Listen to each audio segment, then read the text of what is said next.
alone save, I alone am the one. You know you. You watch me, so you watching me. I'm very good. I come to the captain.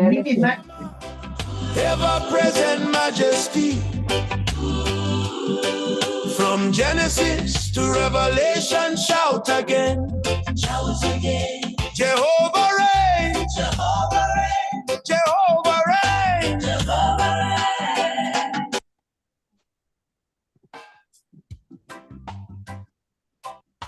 Behold, Jehovah, Jehovah, the God of Abraham, Isaac, and Jacob, the one who revealed his name from the burning bush. He said, I am who I am, this is his name forever. A covenant to every generation. When the fire burned, but the bush never died. Moses say, what is your name, Most High? Jehovah speak with lightning in his voice. I am that I am your choice.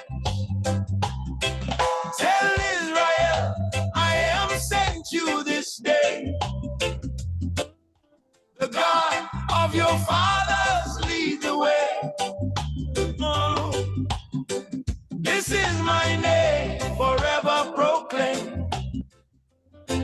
Jehovah, eternal, never change. Zion, who I am, forever the same. Praise his holy name. I am who I am. Jehovah reign. I am who I am. I am who I am. Jehovah. I am who I am. Who I am. Almighty One. I am who I am. Who I am. Covenant keeper. Name above all names. I am who I am. Forever. Jehovah, Jehovah, Jehovah, Jehovah, praise him, praise him. He say, I am the Lord, hear my command. By my name, Jehovah, you shall understand. To Abraham, Isaac, Jacob, I was known. But now my covenant shall be shown. Jehovah passed before Moses with glory. Proclaim his name, eternal story. Merciful, gracious, slow to anger. Full of goodness, mighty Savior. I am who I am. I am who I am. Glorious Redeemer. I am who I am. I am who I am. Jehovah. I am who I am. I am who I am. Covenant keeper. Hey. Name above all names. I am who I am. Forever, forever, forever. He's saying Isaiah, that is my name. I give my glory to none, I rule and reign. Before me no God formed, after me none. I alone save, I alone am the one. I am me, first and last, eternally. Jehovah Shammah, ever-present majesty. From Genesis to Revelation, shout again. Shout again. Jehovah reigns. Jehovah reigns. Jehovah reigns. Jehovah reigns. Who revealed his name from the holy flame? Jehovah. Jehovah. Jehovah. Jehovah, who say I am who I am, forever the same. Jehovah, Jehovah, Jehovah, Jehovah, Jehovah, who save, who heal, who rule creation. The great I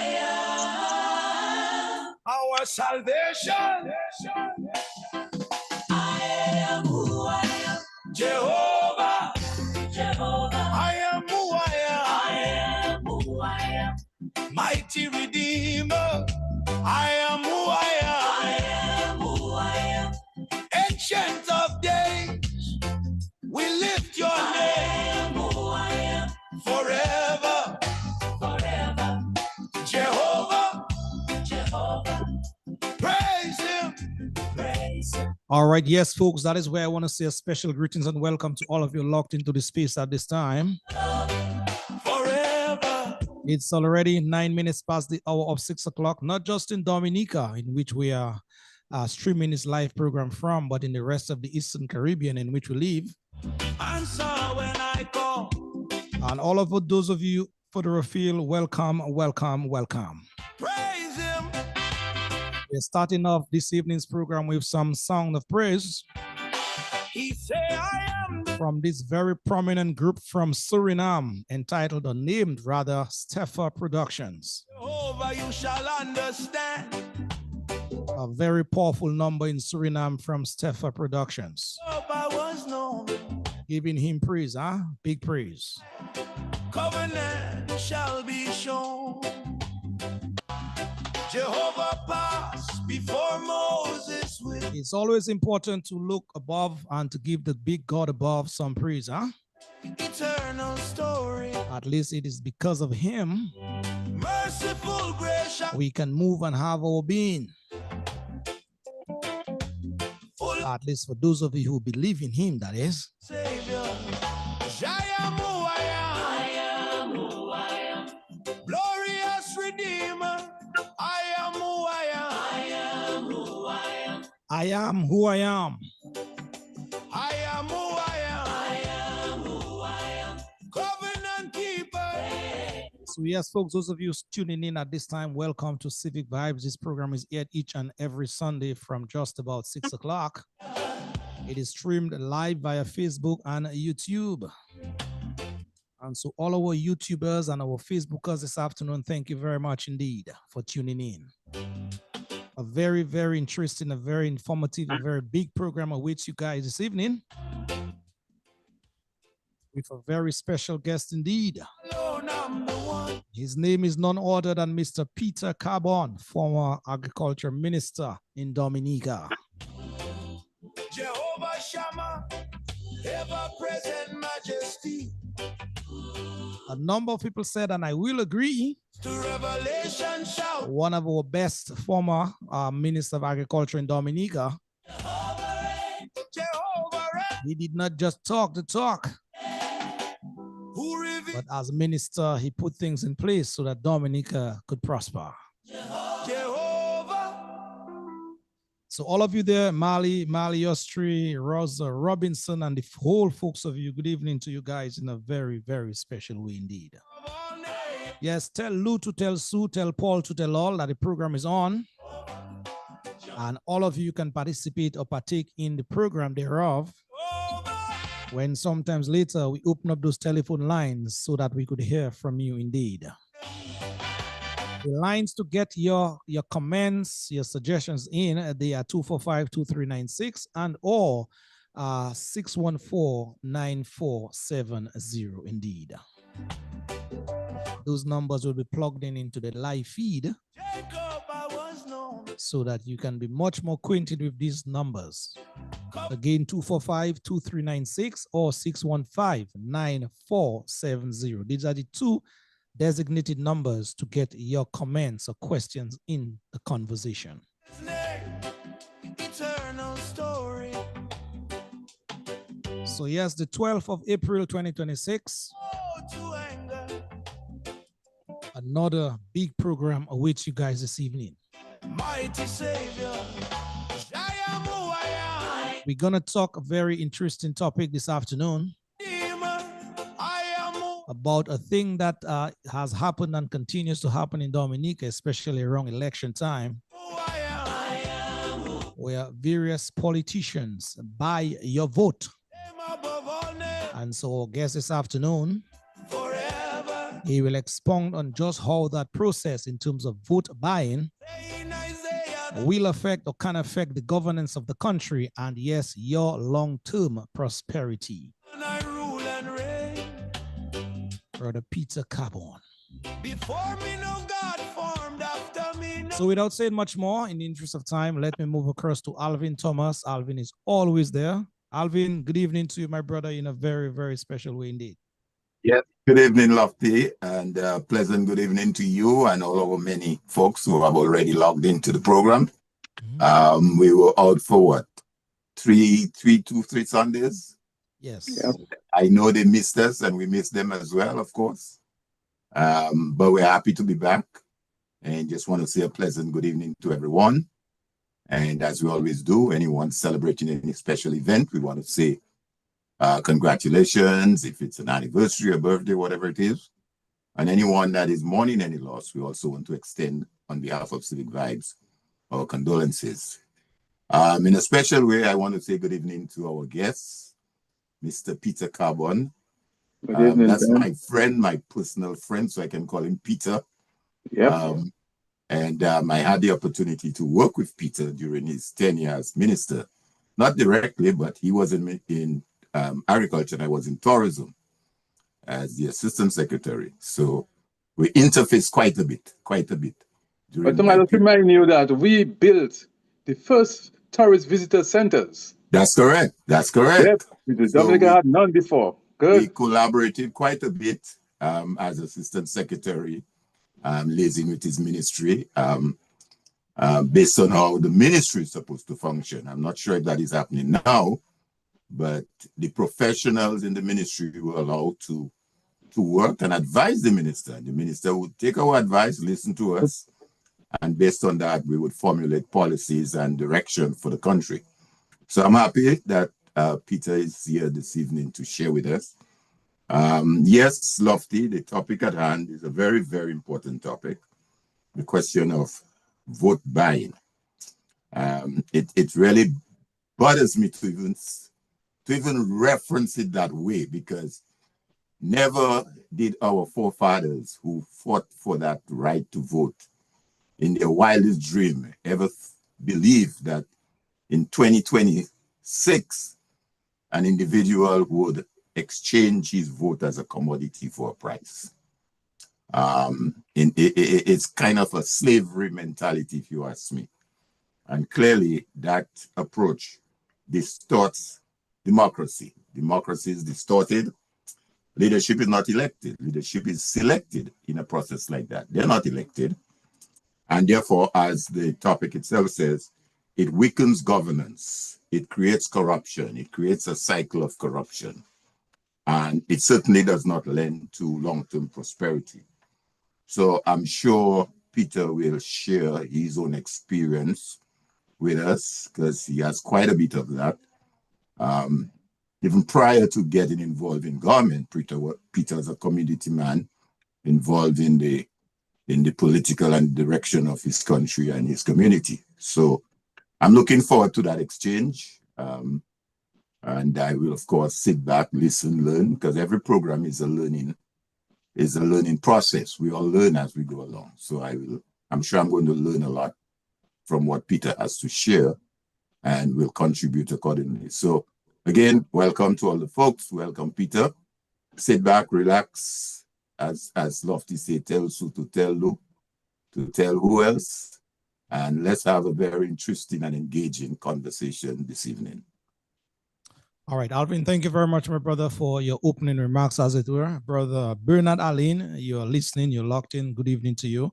Caroline Warrington, Francis, good evening to you as well. Simeon George, Marshall Lawrence, Stephanie, John Baptist, Rosa Robinson, Mali Ostri, Carol Bruni, and the host of you there. Good evening to you in a very, very special week. Yes, as we said before, those of you may be tuning in at this time, we are going to have a very candid conversation with none other than a former Minister of Agriculture in Dominica for some time. He served under the United Workers' Party government from 2000, well, from 1995 thereabout to 2000. And he for sure is one very versed brother, and he's going to switch gear, not agriculture. Maybe we'll get to that sometime during the course of the conversation, but we're going to talk about, that whole malaise in terms of a process or situation that has affected Dominica negatively in terms of persons, politicians rather, buying people's vote before, during, or even way after an election cycle. So first up, Brother Carbon, you need no introduction, but again, if you want to go that route, because with the web, we know there are many new persons always tuning in. So we can ask you at this time to just give us a brief intro as to just who is Mr. Peter Carbon that is going to have this conversation with us at this time. Thank you, Lofty, and good night to my brother Thomas. First, let me say that I'm a fifth generational descendant of Kwashi, the maroon Kwashi. Yes. That was my grandmother's grandfather. So I can't run away. I have to stick to liberation process. Because of the time I was born, I was fortunate to be part of the transformation of Dominica, where the people in the countryside had no means of really earning income, to a time when they were able to be in the middle class. So I saw that transformation. I was part of it. And I must say, the vote is what makes that difference. As we all know, that before adult suffrage, the ordinary man had no right in the governance of his country.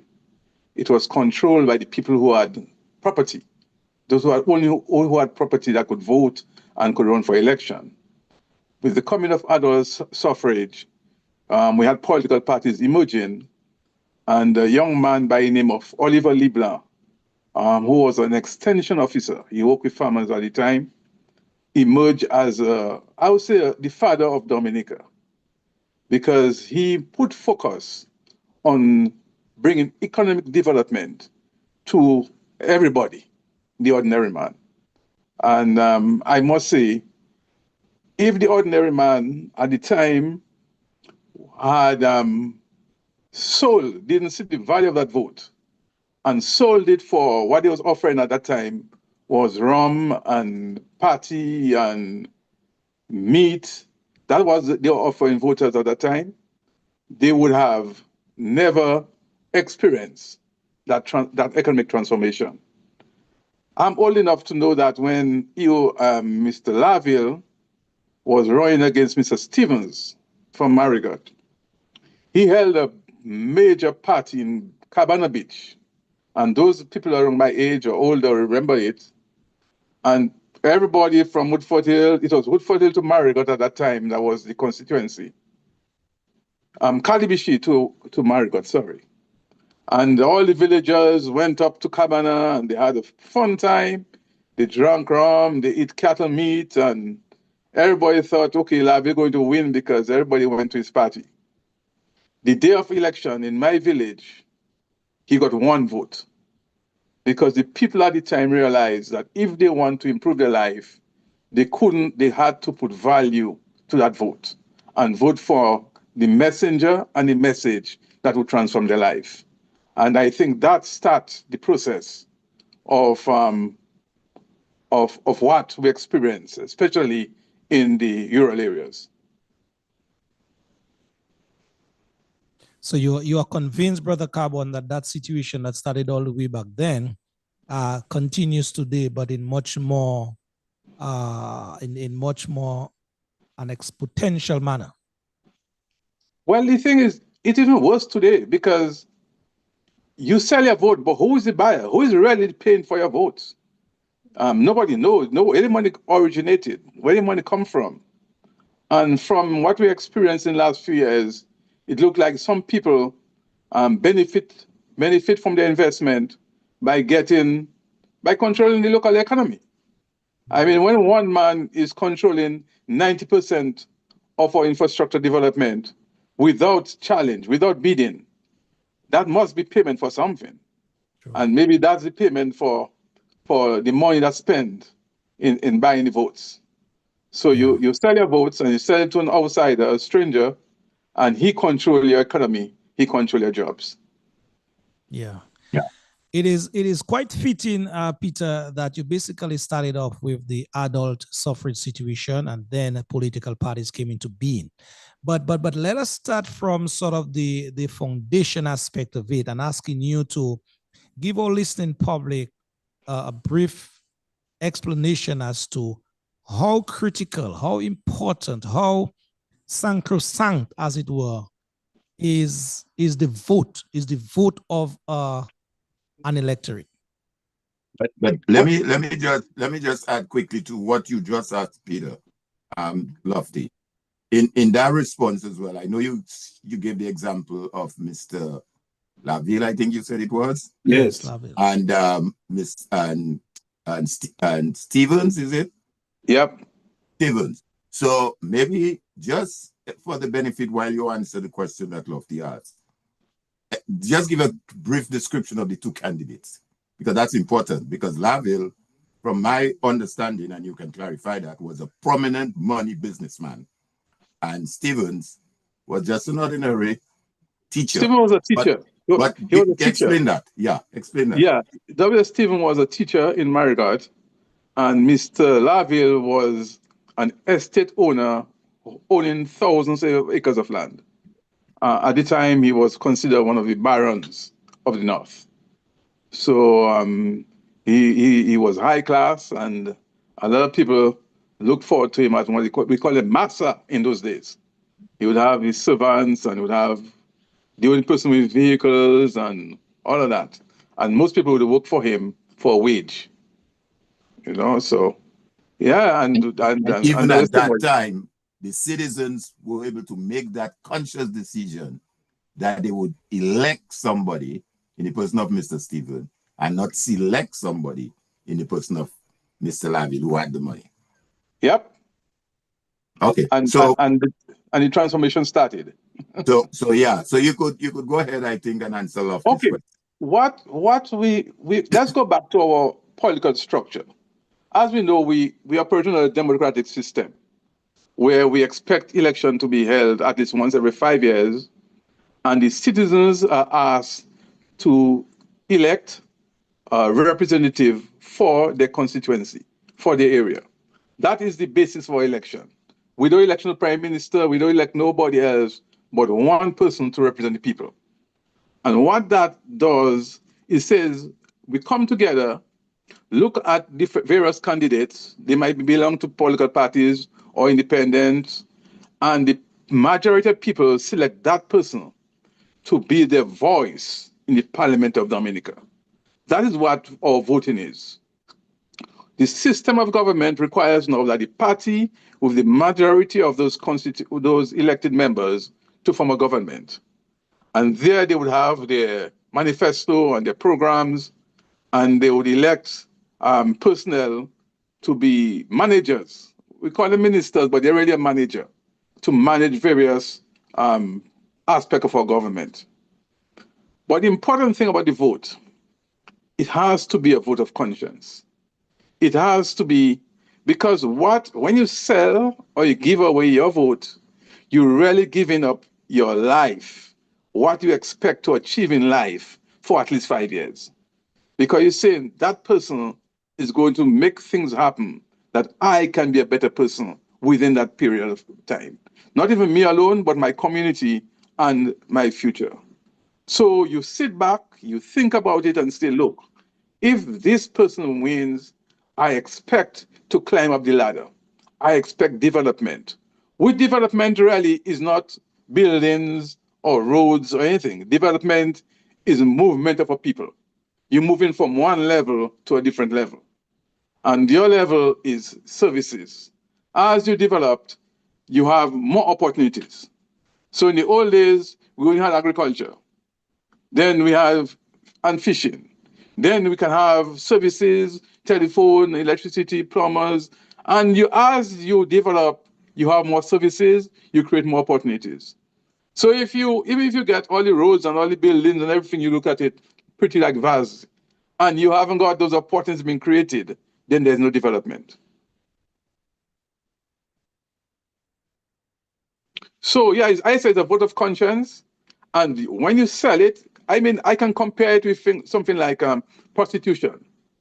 When a woman give up a body for money, there's no emotional connection. She just give her body, and the guy do whatever, or a woman do whatever they want, and you suffer the consequences.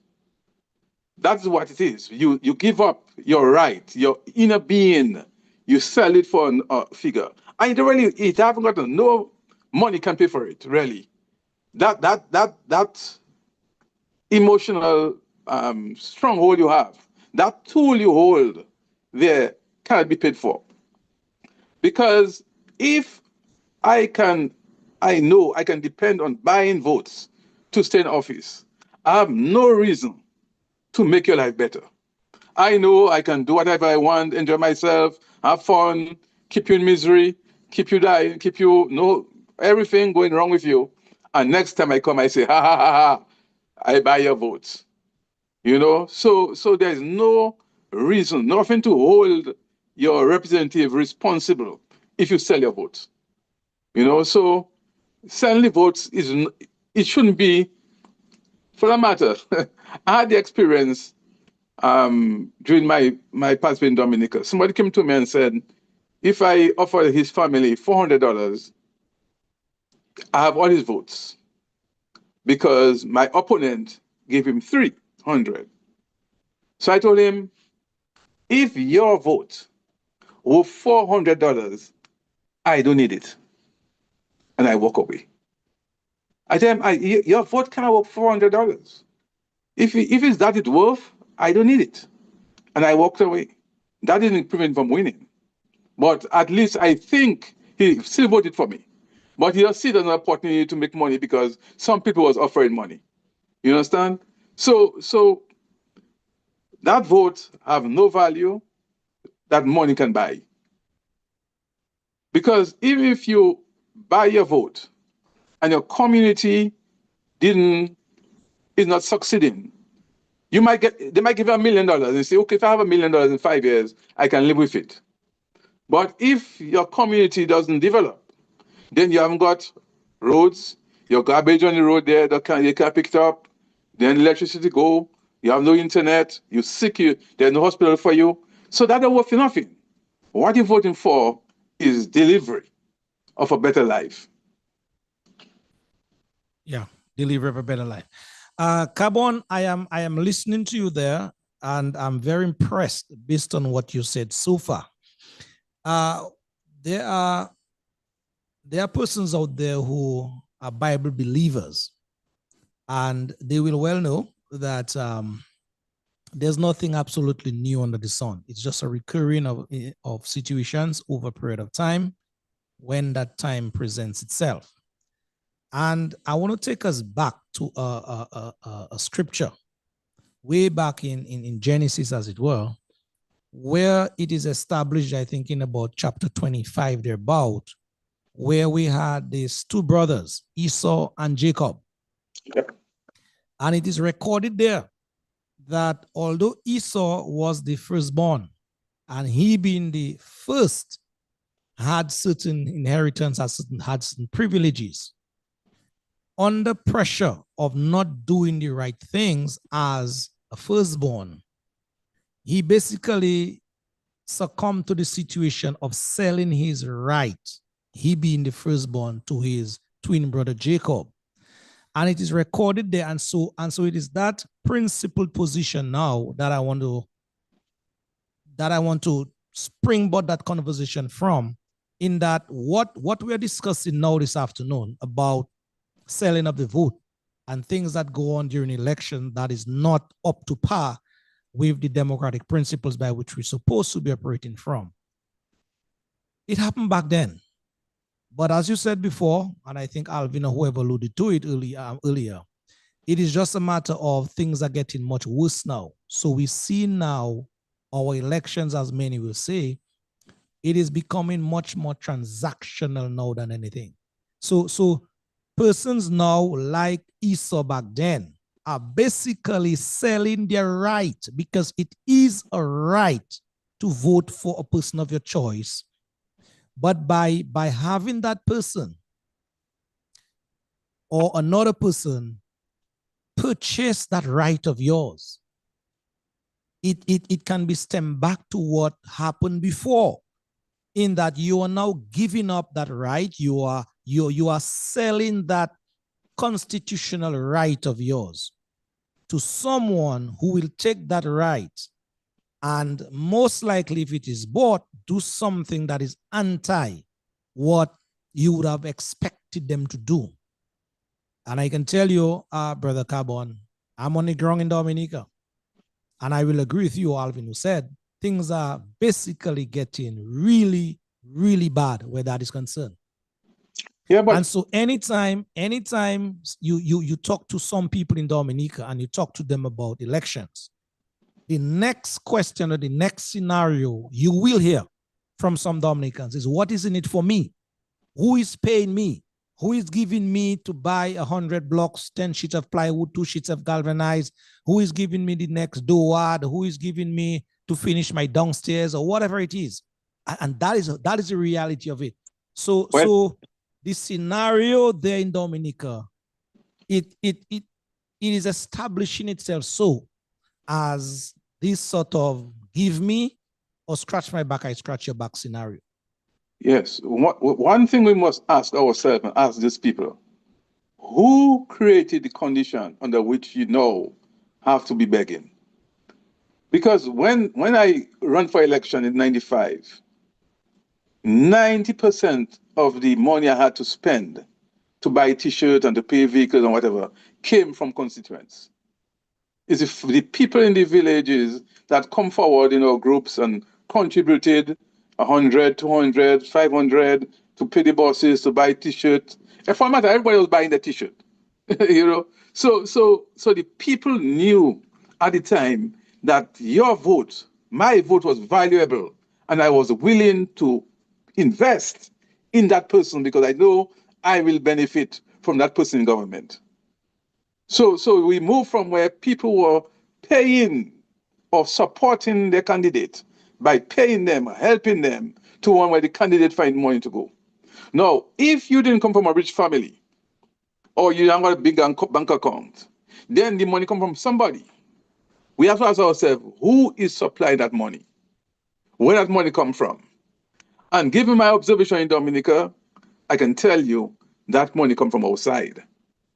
And outside, they're not, in politics they said, if a man give you a ham sandwich, he expect a pig in return. You understand the investment? So they invest $10 million and say, look, I'm going to put my $10 million in Dominica, buy a political party. They use the money to get a candidate, run an election, and in the end, I expect to make 100 million. You understand? And that is why we see all our contractors are packed, all our young men who should be working with these contractors and getting skills and getting business, and they're packed on the roadside. And you see foreigners coming down and they're just doing things and living. So rather than $1 million stay in Dominica and circulate so that the barber can get a break, the bus drivers, the person selling fish couldn't get a good break, all that money is coming in, they're doing very poor quality work, and it bouncing back out. And that comes directly from the vote they sold. You understand? If that man couldn't invest money in buying votes, he would have no right to our contracts. So the government now would have to decide to give that contract to local people. But because the guy is so powerful, he puts so much money in, the government doesn't, for matter, everything is just given over to him or her or a country. And they go in and do their business, and we're looking on the side. They build an airport, we're looking at airport on the side. They build in a school, we outside watching it. And then they come and giggle in front of us like a bouquet of flowers. We have a school, but the school didn't bring no benefit for the community. Because in construction, as you know, construction is a pillar of our economy. like agriculture, like, so in construction, if you invest $1 million, you have to spend to import building material from outside, yes. But 60 to 70% of that $1 million should be in the hands of Dominicans. Because since it goes to the banks, the credit unions, they get a little share. It will go to the truckers, it will go to the contractors, so everybody getting a share. As they get that share and they spend it, the other people are getting. The barber will get, the person making seamstress will make. You understand? So that is what you get from development. True. But if the development is a guy by the election, he come, he just say, okay, I buy my election, so I doing that, I doing that, I doing that. He bring his people, he take his money and he gone. We ain't going anywhere. You understand? And that is what happened to Dominica in the last 15, 20 years. Money just bouncing in and bouncing out. No money circulating in the community. So everybody broke now, and you're coming forward and say, look, I'm giving you that. But the reason why what you're giving me for my vote is so important is because I broke. If I had $10,000 in the bank, you can come and offer me $500 for a vote. It's because I'm broke why your $500 enticing me. And who or what do you attribute that brokenness? But I'm saying because of the buying of votes. Because buying of votes continue. If you know you can buy votes, there's no reason to help people make money, Because if people have money, your selling of votes have no value. So you make sure people stay broke so that your selling of votes, your buying of votes have value. Yeah, no, you're absolutely right, Peter. I mean, I have said on this program before that election have consequences. And I'm glad the way you started off your sharing and the conversation this evening by relating to what happened many moons away with the two persons that were contesting, that is Mr. Laville and Mr. Stevens, and what happened then. Because clearly, and the analogy that you use, or the example that you use of a person prostituting because of their being in a vulnerable situation.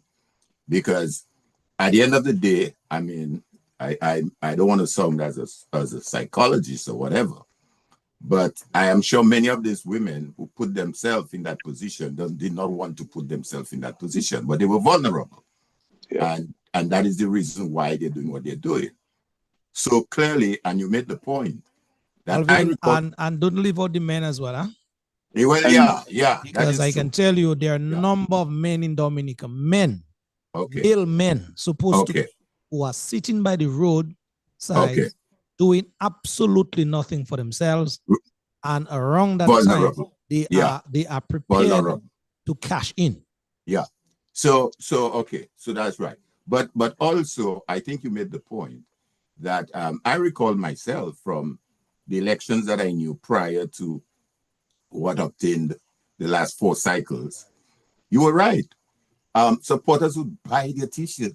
They would pay for their bus. There was this question of party paying for bus and trying to get bus. No. They would, first of all, the fact that they are elected and not selected, they would organize themselves in their community. Yep. And they would organize among themselves, who doing this, who doing that. And why were they able to do that? Because they were economically sound. Independent. Yep.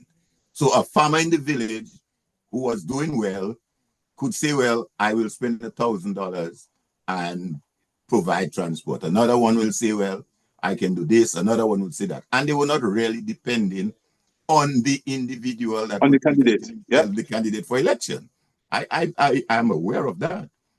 So clearly, and the example that you gave at the time when the influence of money and power, which is what Mr. Laville had. He had both. He had the influence of power and money. The people then realized, well, you know what? I will admit that you give me whatever, but I'm not going to elect you because I don't think you're going to represent my interests. Why were they able to do that? As small as it is, they had their independence. So the question I want to put to you now, although you kind of alluded to it, you've kind of alluded to it somewhere. what has changed over the years? And I'm asking that, although as I said, you kind of hinted it, because you had persons now who pays the piper calls the tune. What has happened so drastically then? And I know before the program ends tonight, we will look at some suggestions or solutions, how we can turn this around, or can we turn it around? What do you think? What do you think led to that? I think what happened when some party, well, Labour Party, recognized that they couldn't deliver to the people. They didn't have the capacity to improve the economy and improve the lives of the people. We remember things was going down here. They were able to go to people like Chavez, maybe I can remember now, and say, give me a couple $1 million for election because I will support you. And they had their whole political, they're trying to build the Alba and whatever they're building. So they would invest money and they would say, look, I'll give you that amount of money to make sure you stay in office. And they use that money to purchase votes. They do things like Petrocarib, where they're getting the oil, but they're paying for it. So all that's money. So all that money accumulated, rather than use it for investment, they use it to purchase votes. Now, if the money was coming from our traditional source, like traditional governments like the European Union and the US and institution, they couldn't be used for that because everything is monitored. Well, Mr. Thomas would know that. So they go back door and use, I would say, black money, and that money they could use it how they want. So they use it to start paying for votes. And people struggling, they believe immediate gratification. I will take it. I get $500. Yeah, but they realize that for a week, after a week, you go back in the same situation you were. Because when Libra Not even a week a day. I mean, if we look at what Libra did in a general form, first thing, he strengthened culture. The reason why he go after culture is because it gave the people confidence. Because remember, we're coming from slavery. Eh? We are coming from being servitude. So he give them a way to strengthen them, to give them, to make them ambitious, to make them want to achieve, to see more identity life. And identity, yes. Identity. Then he went on to feeder roads. I mean, all the major feeder roads have in Savant Pie, in the Heights of Woodford Hill, Heights of Wesley, Marigot. He just built feeder roads. And he did what again? He put marketing depots in every community. So people like my father, we used to be struggling 2 miles carrying load. Now we have a road now. The market for selling his plantains and his yams and coconuts and everything was right in the village. So we could sell. So every week now, my father had a lump sum of cash coming in from his farm. And then you develop the banana industry, which was a little more well organized, that he get his income. Because of that, my father was able to send his 9 children to school, to high school. And he didn't have to wait for a bag or shoes. He had to pay sales in Roseau from Woodford Hill. So everybody was able to go up. He was able to pay whatever fees, pay the whatever, and give us an education. So that's what we benefit from it. You understand? But if you had just take some money and we eat it, we drink it for a week or 2 weeks, then none of us would be able to move forward. So Libra gave the people at the time in the 60s an opportunity now to start making money. Now that transformed the communities. I know when the first concrete house was built in Woodford Hill. I know when the first vehicle came. So it's not a long time ago. You know, it's during my lifetime we had that transformation. But because the government was creating opportunities, people take advantage of it, start making money, and build themselves and their families. But if you just agree to sit there in your misery and just agree to take a little change for your votes, then you will see no improvement, and therefore the country will start going down like it is now. If you go in the villages, I mean, imagine, I'll give example.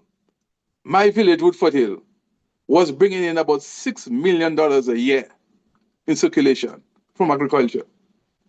Today, less than $2,000 come in the village. And that $2,000 only coming from government giving their local support, like a social program. There's actually nothing happening in the village for people to make money. So that's a big transformation from 20 years ago. You know, so that's backwards. Nobody have really sit down and look at it. But if you look at every village, they will tell you, we had millionaires. We had people who were making $1 million. We had contractors making $1 million. We had farmers making $1 million. Nobody can sit now in Dominica and say, I can find people making $1 million from their work or their business. You understand? So that is the way you evaluate your development. Development is not road, is not airport, is not no building. It is movement of a people. And that is where we have failed our people. So, Carbon, do you think that what you're laying out there in terms of the situation on the ground, very grim that is, do you think that was by design to keep the people in that way? Well, I think it's because, I personally believe it's because of failure, governance failure, and you fail the people, so you have to find a way to stay. And the way to stay is to sell your people. They didn't buy a vote, you know. They sell your vote because somebody paid for it. You understand? It's not the Labour Party people, candidates, that buy a vote. They get money for it and they sell it. So they take your vote and they sell it for somebody. Maybe MMC or the Chinese or somebody actually is the one that buy your vote. So I think that is the biggest challenge we have in the opposition. It's not so much evaluating the government. Everybody knows we have failed government. I think it's preparing the people to take responsibility for their lives. Because you can't move forward. Nobody can take care of your own life. Not even parents take care of their children's life. The people who try to take care of their children make them more miserable. You have to let go and give them their independence so they can grow. You understand? So unless our people have a mindset that I want to be independent, I want to be able to earn my livelihood, they will continue to be little fail children waiting on daddy for supper. Would you also say though that some of the persons and maybe we could zero it down to the leader that leading say this current administration, this person's getting to office with not having a vision, with not knowing what and how to navigate. Some of them may not have even been a Boy Scout or anything of that nature. Because like you said, I mean, Mr. LeBlanc came from the extension agriculture, so he clearly understood what agriculture was. Mr. Stevens was a teacher in the community, and in those days, you know, being a teacher in the community, you have a certain level of influence and advice and leadership. Would you say that is part of it? Because some of these guys get in there broke like anything and say, well, yeah, boy, yeah, I have an opportunity to make some money. So I want to stay in there for the next 5, 10, 15 years and rack up that money at the expense of the people. Well, we mustn't forget, you know, the evolution of this government. This government was led by Rosie Douglas. I think he had a vision, although I didn't agree with it at the time, but he had a vision, and the vision died with him. Now, Pero came, and Pero being a community man, I think he still worked to try to build a real government. But by the time Pero left, I think the government we got, all they were looking for is to look for a buyer. Who will pay me to keep a government for them? So they're running a government for somebody that is willing to pay them. Peter, make that point again, because that's a fundamental point, you know. Make that and elaborate on it. Well, I'll go back to Rosie. I think Rosie had a vision for development. Then he passed to Pierre Charles. Pierre Charles was a community leader. I know him, we're in school together. So he kind of steady ship, as you remember. Some people didn't agree with him, he was slow, but he understood governance. But by the time Pierre went and our new leader took over, all his mind was, can I get somebody to buy this country? Can I sell that country, sell that those people for my benefit? So he started looking. He met Chavez. He went up to Libya. He get money on back in briefcase, come back and start not investing in the country, but start securing himself in power. And that's what happened. So there was never an investment in the productive sector in Dominica. I mean, look at agriculture. As minister, I raised in the 4 years over $200 million as minister in projects for agriculture. And we take a whole set of initiatives. I mentioned them before. And I mean, those initiatives had borne fruits. Dominica will be making millions of dollars. You understand? But tell me one initiative that the Labour Party taken 25 years to help Dominicans make money. I don't know. Who those at home may know. Everything was, give me some money, let me buy support. They target individual, they figure out that have influence. Or sell a passport. Or sell a passport. They do that. Well, the passport helped. But even before the passport, it was selling a country for sale. You know, give me money so I can stay in office. Not give me money so I can build my country. And all we see is flower trees. That's why hotels is important, because it's concrete. You just put that there, that there. That's not development. Development is movement of our people. The people now have more opportunities. If your grandfather used to make $1,000, you should be able to make $3,000. That should be a goal, because that's what development is. True. That's what development is. We have a number of persons on the live. Marceline Edwards is writing here. Good evening, Brother Carbon. You are so right. She's preparing a presentation for Tuesday, and this is exactly, she said, her thoughts. Sometime in 2024, the Prime Minister of Dominica told Dominicans that country had money and work available since foreigners remitted through MoneyGram and Western Union to overseas $214 million in 2024.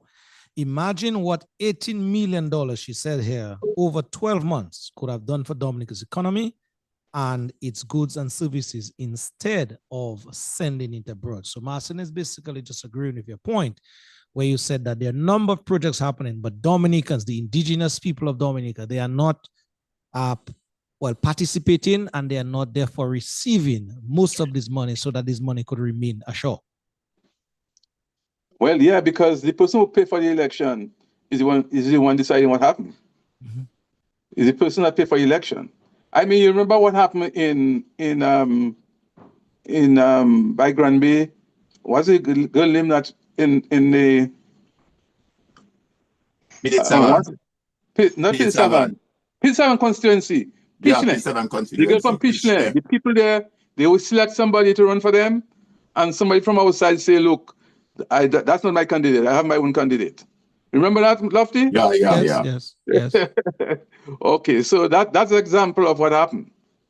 So it comes from leaders that came in could not, I would say, they didn't have the capacity. I don't think they never had the capacity to lead Dominica, so they sold the country. And that's what we're suffering today. So as I said, I know we will get to it at some point, but do you see a turnaround?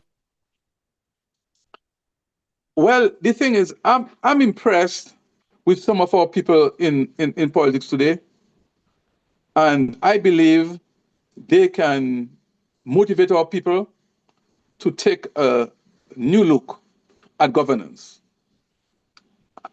I mean, I don't really want to call names, but I believe I can call names. I mean, it's okay. It's like Joshua and someone like Thompson. I believe they have enough credentials that they can go to Dominicans and say, look, we want to make life different for you. We already did it in the past, and we believe it can be done again. We can't continue to be servants to our people, in our country. Going back to the slavery. Because slaves had free lunch, they had their free food, they had free clothes, they had free shelter. So all Dominicans waiting for now is free clothes, free house, shelter, and free food. So we just going back into slavery to live as slaves. Now, what some people don't realize, that what they consider freeness or free or social program, what they call it, can turn around tomorrow, because those countries that offer those social programs also have things like what they call work camps, where people must go out and work. So eventually, they will need to go out and find, not even employment, work for their food, work for their clothes, work for their house. Yeah, indeed. Thank you, Carbon. So far, so good. We are just on the halfway mark, and that is where we normally take a break at this time. A number of comments here from John Blanchard and others, but after the break, we will go into some of these comments and ask for your response or feedback therein. Let's take that all-important break at this time. We'll be right back in just a bit. Let's do this. Give me back my vote. Give me back my vote. Oh God, I like it. But this is serious. And this brother is asking for his vote back, huh? The Observer.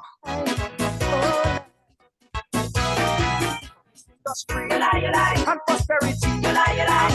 Let me take this from the very, very top from the Observer. Dominica, it's me again. I'm back. This one is for all the politicians to take heed.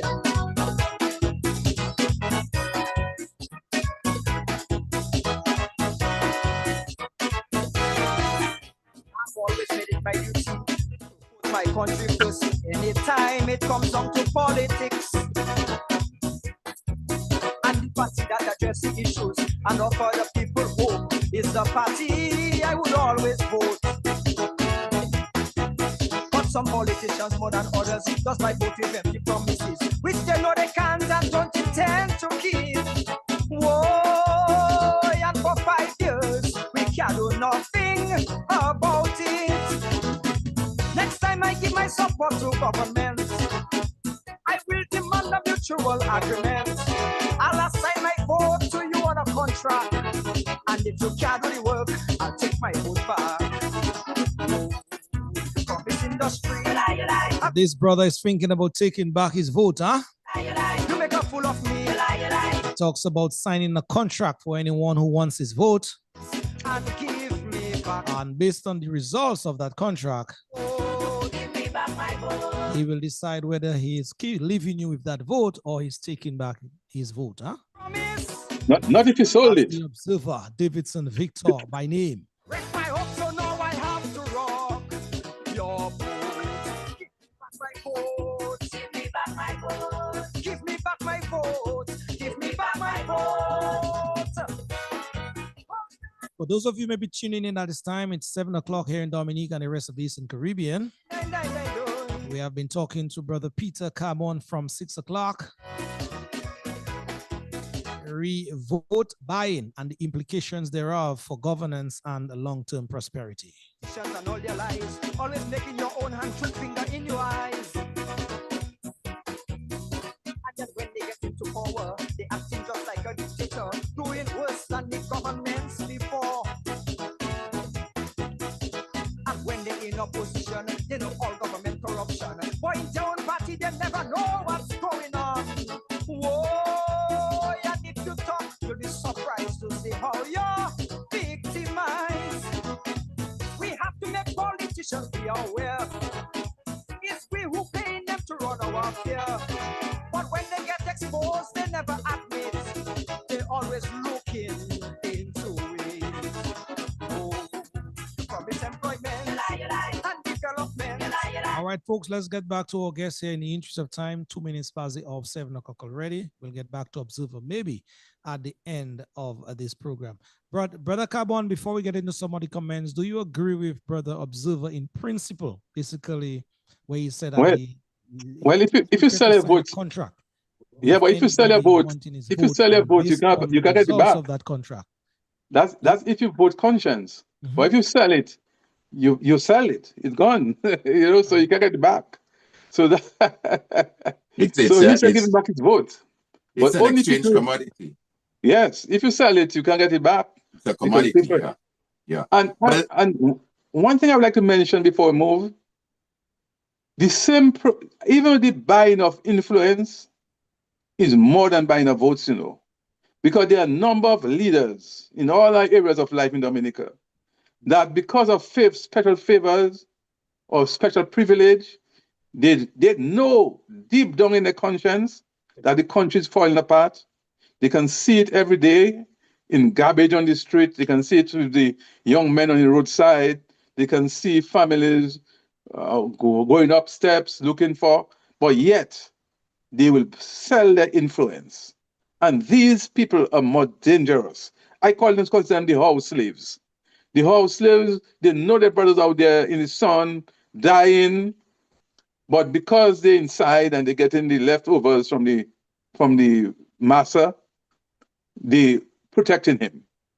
And that's what happened in Dominica. A lot of people, not some people with influence, will know directly, I do not support what's going on.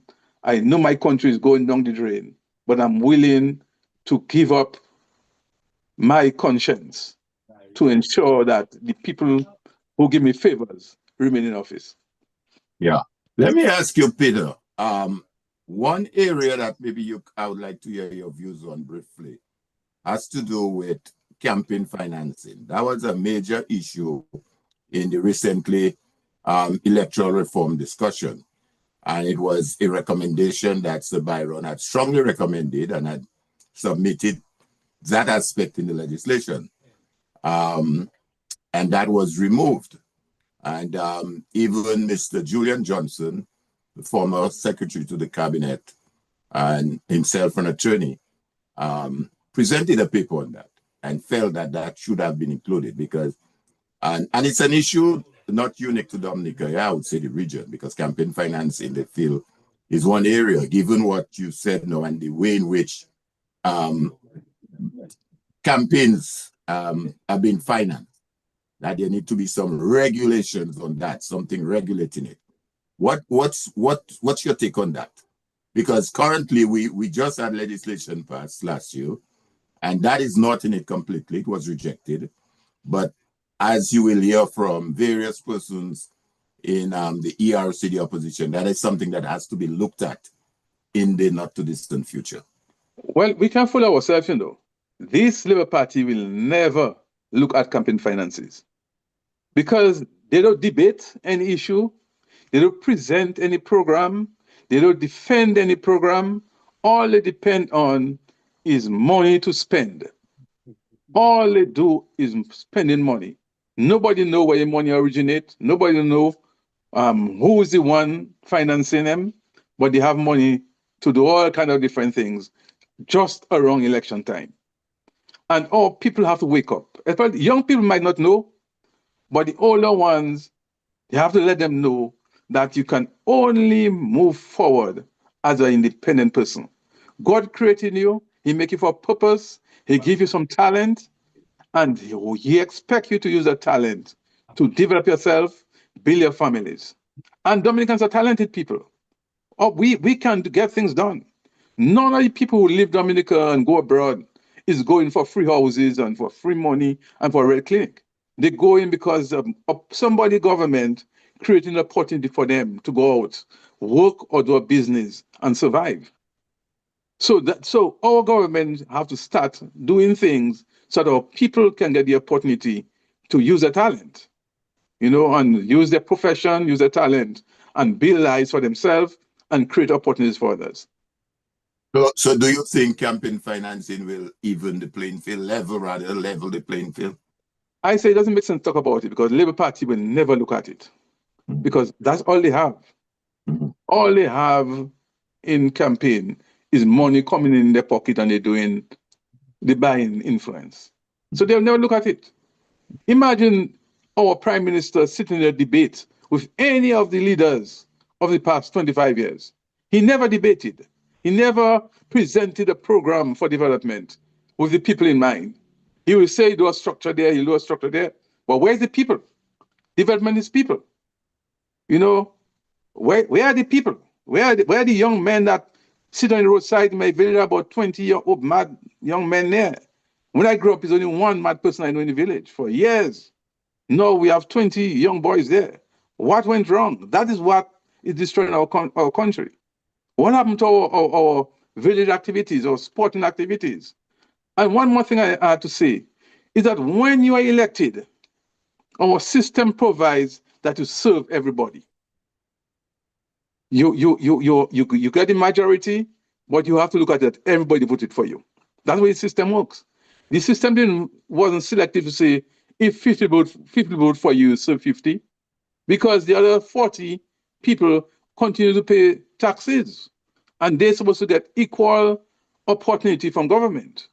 For a matter, I'll give my story. People who didn't vote for me, I pay more attention to them than those who vote for me. I feel my responsibility to them is even more than the people who voted for me. You know, so the system we have now where government figure, oh, it's all people, and we're doing those some people and other people are left out. Man, that's disaster. We're looking for disaster. We're looking for, I would say, for civil disobedience, civil war, the way we're going on, because we're dividing the country, a small country, and that is dangerous. Yeah. Just to thank you, brother Carbon here. Just to go a little bit off course before we take some of the comments from the live feed.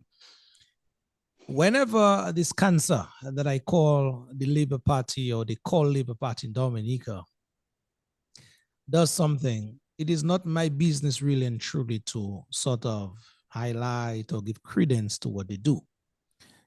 But whenever what they do is affecting in a negative way the lives of the people of Dominica, I will highlight it. If ever they do something that will benefit the people in a positive way, I will highlight it as well. But we know whenever they do something seemingly positive, the motive behind it, it is to remain on the backs of the people. So that is why you will not find me highlighting the quote-unquote positives that they do. Case in point. Yesterday, Brother Carbon, you're out of state, so maybe you don't know. Alvin as well. Yesterday, there was this Labour Party function at Massac, just in the Mams area. Here it is. It's a Labour Party function, an event. And I am seeing on the ground, Carbon, a fire truck, one of our few fire trucks in Dominica. The fire truck is out there with fire officers, at least maybe 4 or 5 of them, with one supervising what is going on with the state's vehicle. Power washing or cleaning down that entire area around that sporting facility where the Labour Party, not the government, not the state, a party is about to execute a function. What if the state, when I say the state, meaning the people, would at that time be requiring the service of that vehicle to attend to a much serious function where the lives of the people now are concerned? What would be the response from the fire chief or whoever is responding?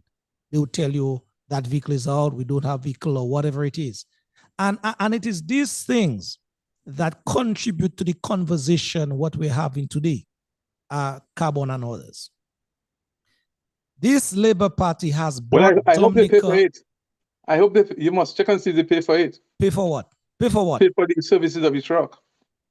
Pay for the service of the truck? Yep.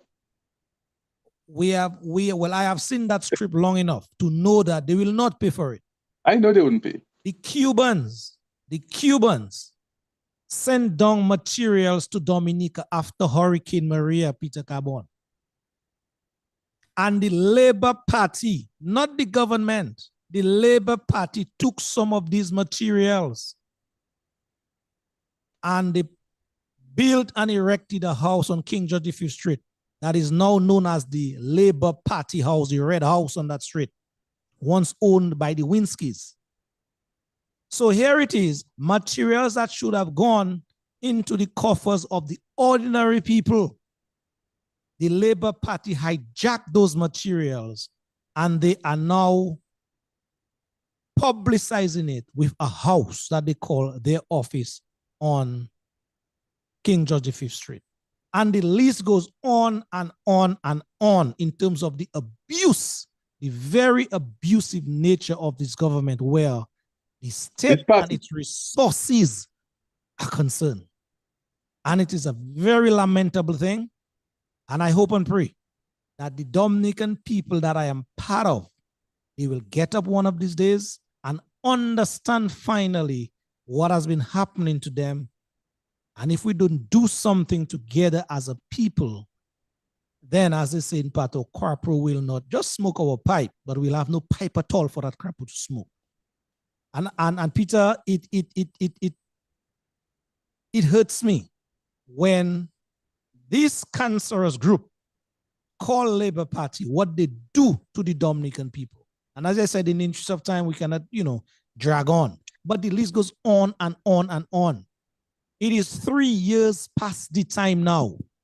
Roosevelt came to the Dominican people after racking up 70,000 EC dollars a month for a house that a number of people think is his own from the Dominican people. 70,000 EC dollars to rent a house. And this brother has a whole ton of properties all over the country, those in his name and those allegedly not in his name. But yet, 3 years past due when he said he would have given up on that humongous rent to take off the Dominican people from that burden financially that is. And so, Peter Carbon, I want to thank you. I want to thank others like Alvin and those of us who continue to be on the ground and talking to the people so that they could understand what is happening around them and they could be prepared to, quote unquote, relieve ourselves from that cancer that has been eating away from the prosperity and the economic buoyancy of Dominicans on a whole. I just thought I would rest that day in terms of just a deviation to kind of make you understand what is happening in Dominica in real time and what has gone on before. Lofty, well, Dominicans know the abuse, so I don't want to mention it. I said, the less you can talk about them guys, I think better.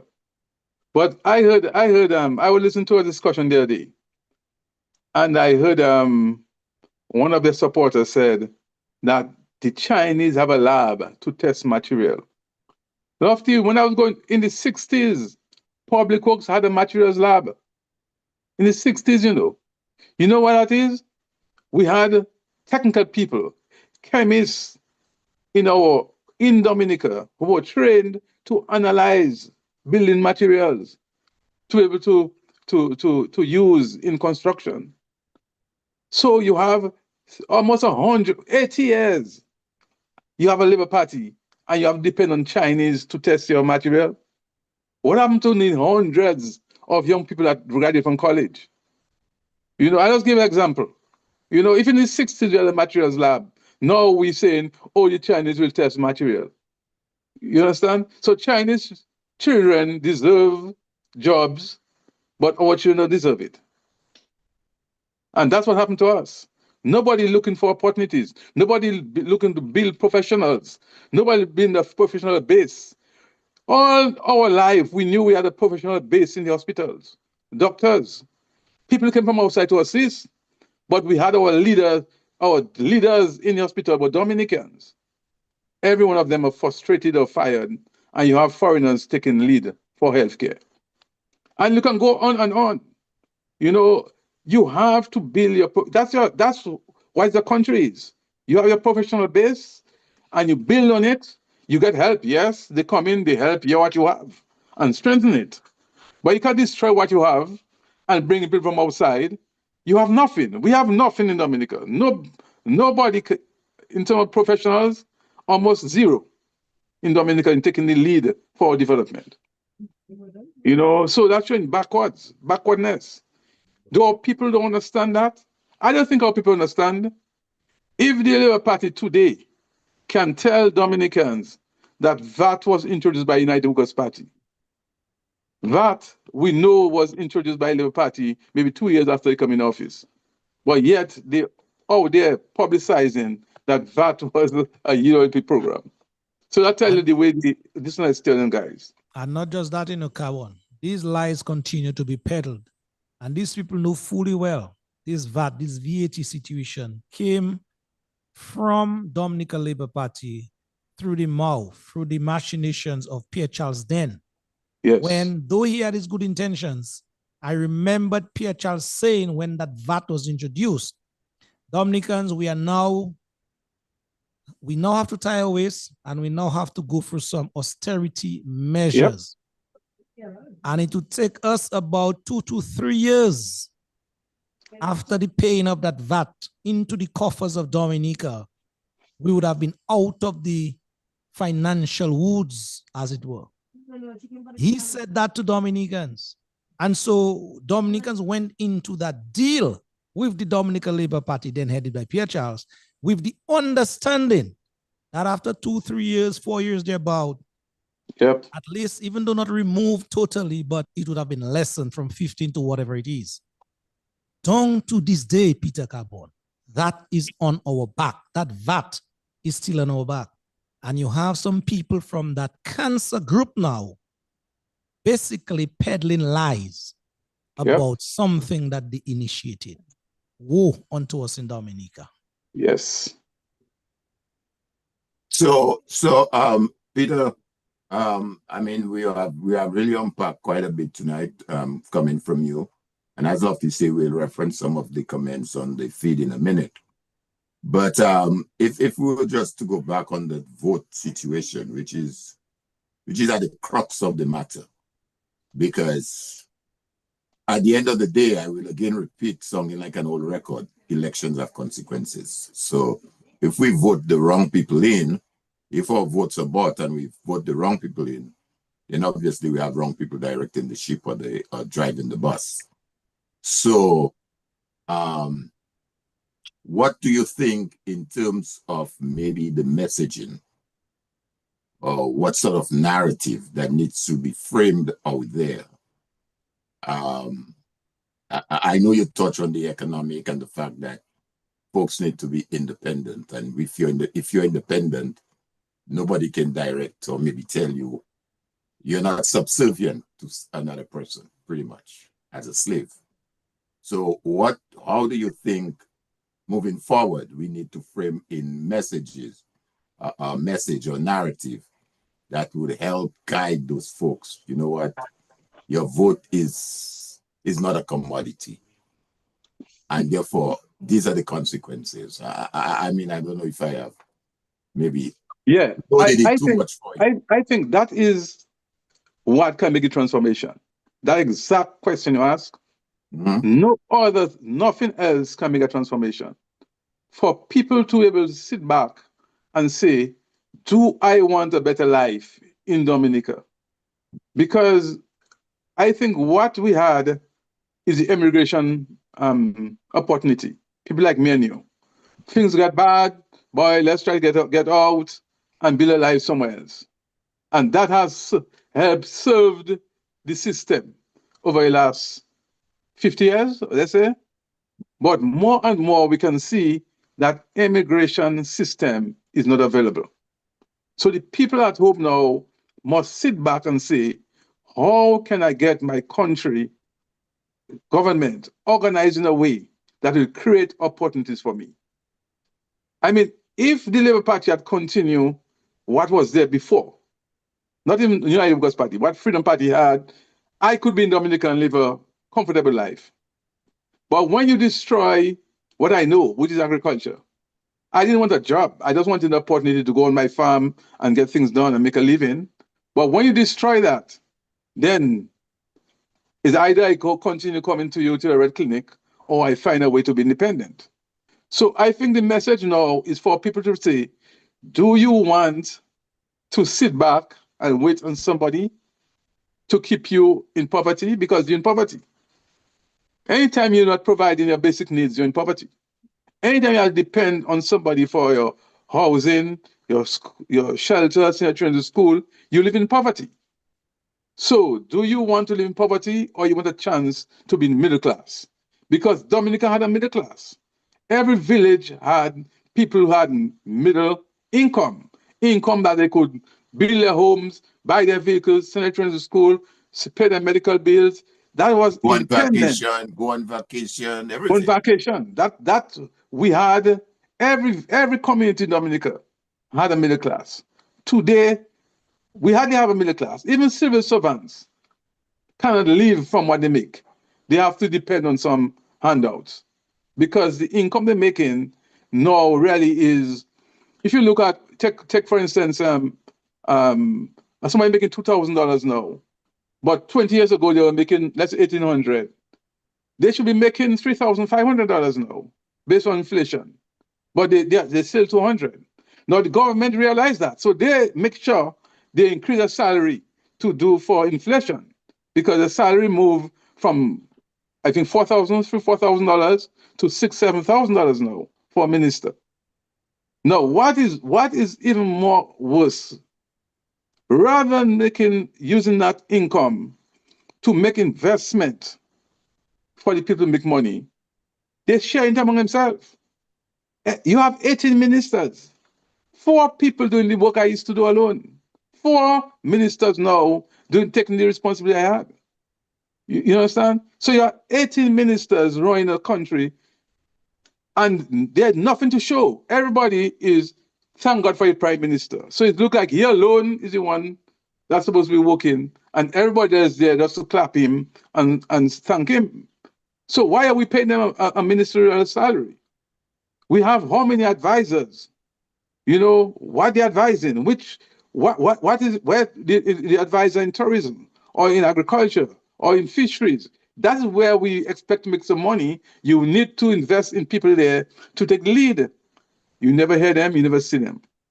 So our people now have to say, boy, I could go Guadeloupe or I could go Antigua, but no, it's harder. I need a government that will pave a way, create opportunity for me to make money in Dominica. You know, which used to happen before. In the 60s, 70s, 80s, 90s, Dominicans make money. You know, so I figure that is a challenge. I tell young people, Dominicans can make money again. If your grandparents who build their house for them now? Ask them. The big concrete houses they have in the villages. Ask them who built that. Ask your parents who built it. Ask them how much money they had in the bank. Ask them who paid for their school. And then they will say, but how, if my parents didn't even go to school and they could do that, I come on college and I can't even buy a vehicle, I can't even. So what is wrong? What changed? You know? So I think that's the challenge we have. And I think that's the message. It doesn't make sense telling people government bad. They know government bad. They know, they're seeing it, they're feeling it. But all they're waiting for is an alternative. So our job is to present an alternative.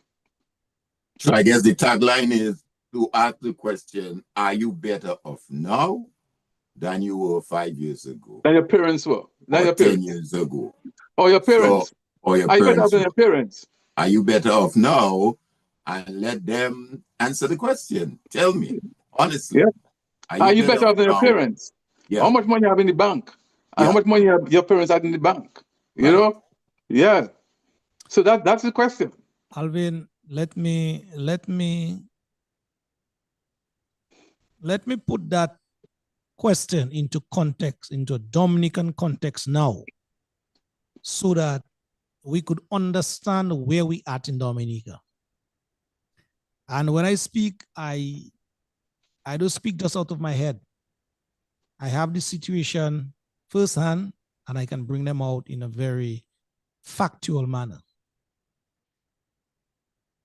This scenario you pose, Alvin, are you better off now? You're asking Dominicans, are you better off now than 10, 15, 20 years ago?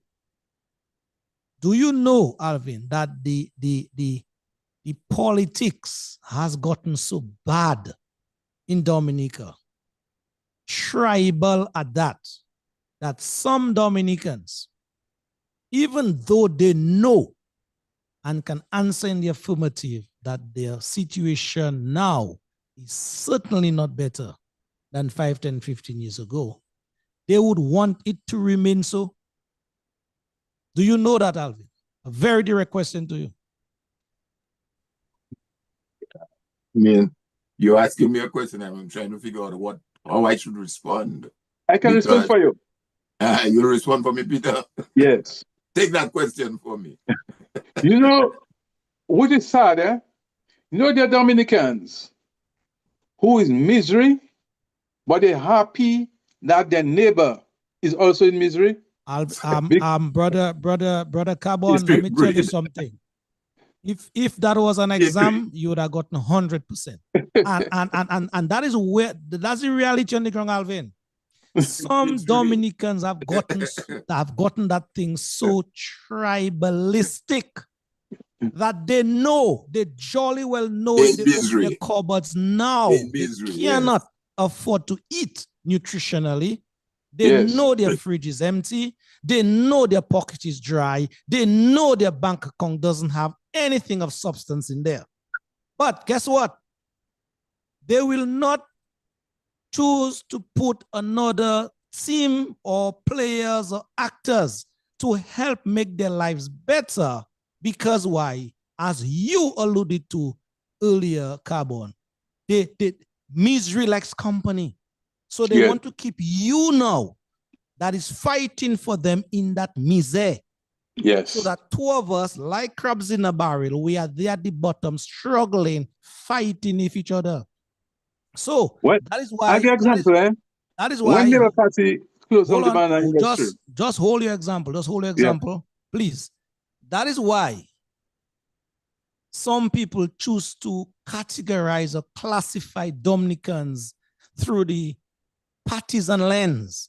So you have the UWPites, you have the freedom rights, you have the labor rights, you have the all kind of rights.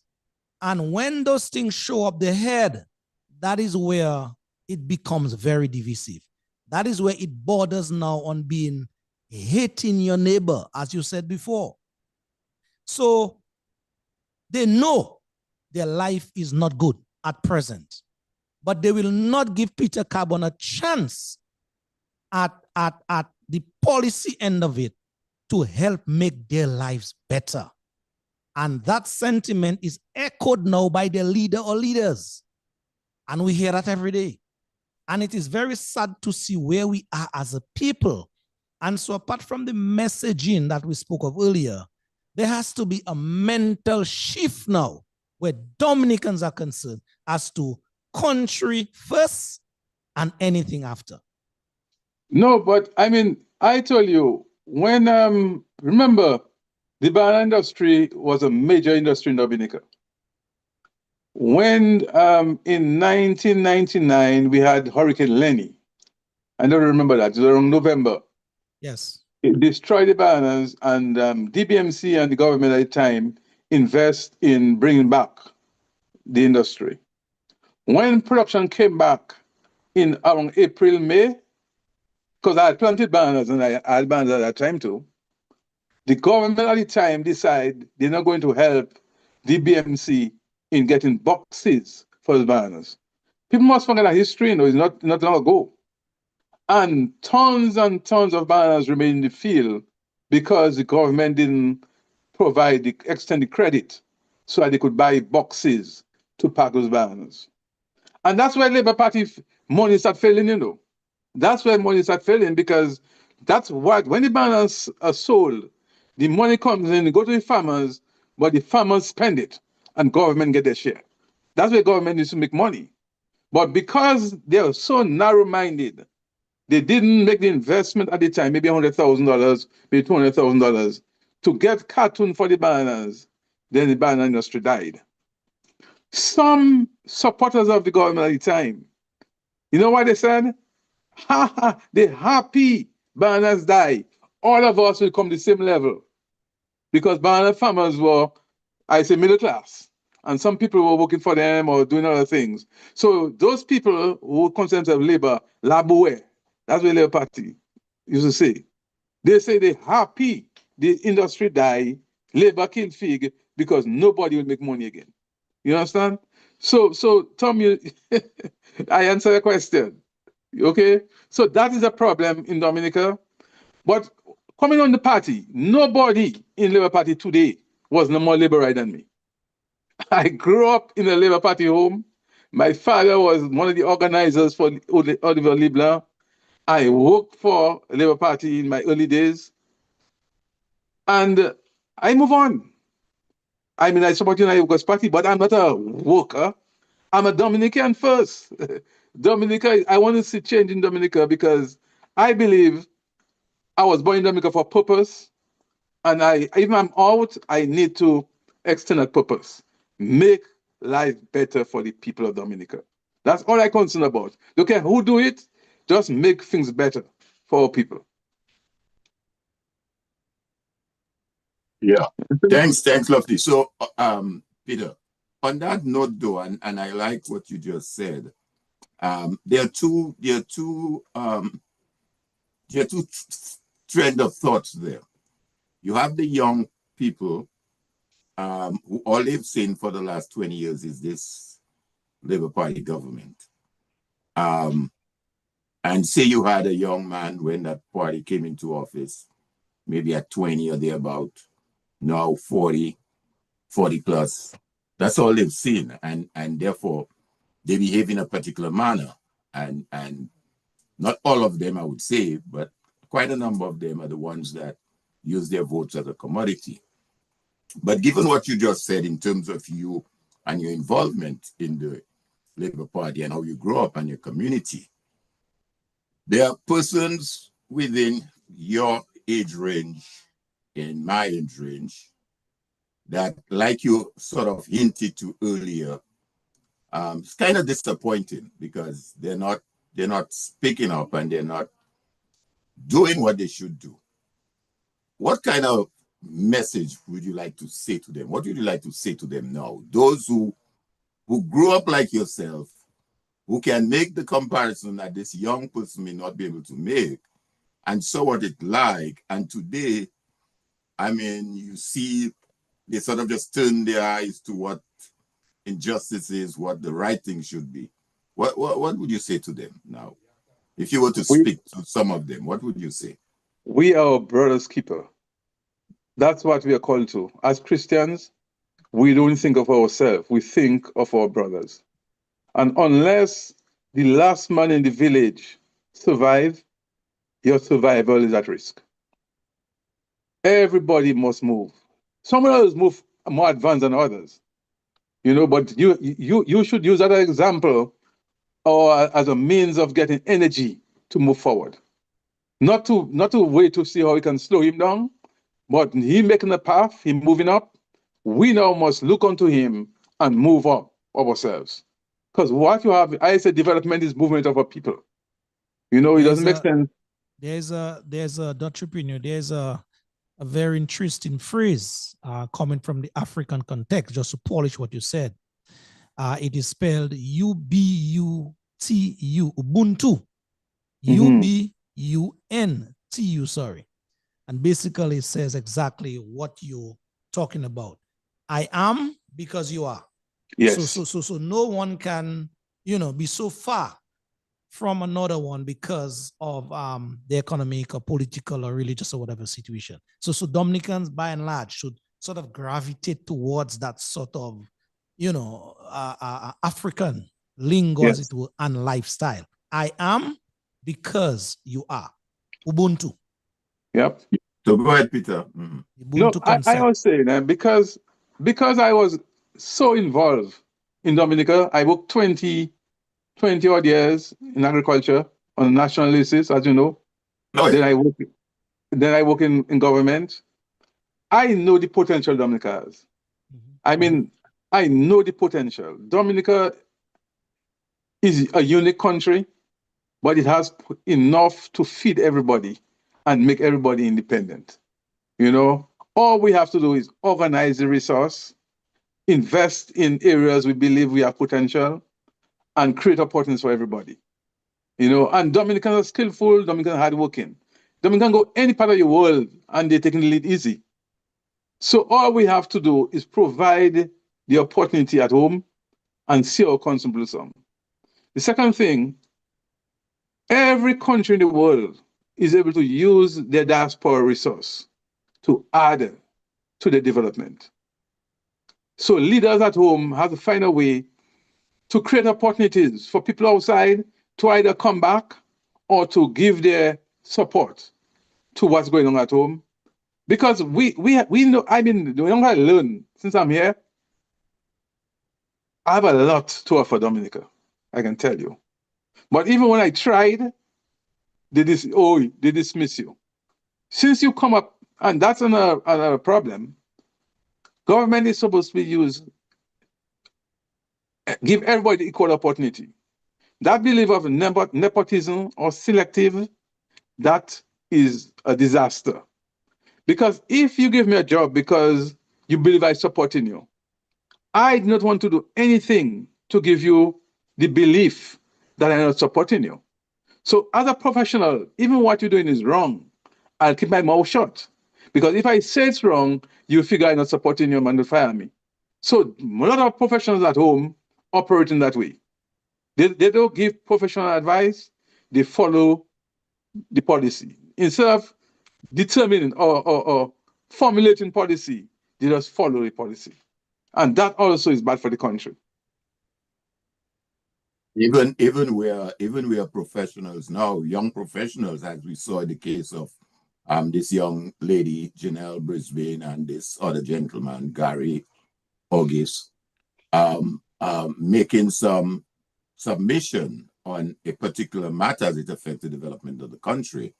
Now, you may not necessarily agree with their point of view. You might have a different point of view, and that's acceptable. And that's where the need for civil debate and discourse needs to take place. That has even been ridiculed.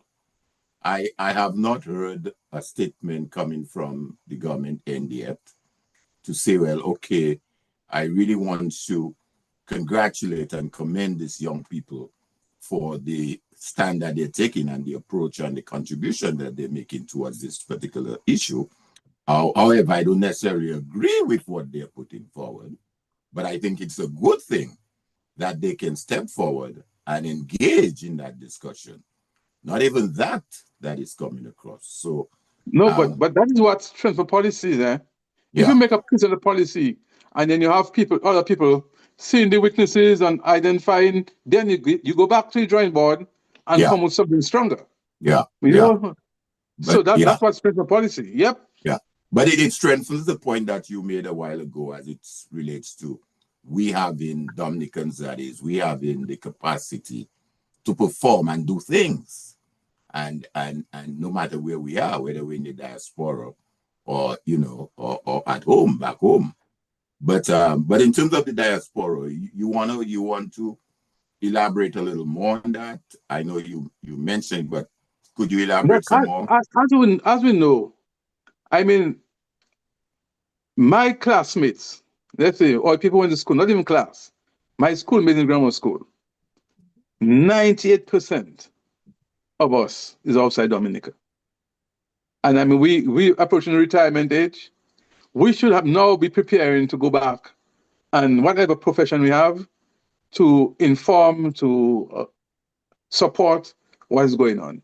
Not so much for money, but just to have a voice in making policies better. The development of the country. Yes.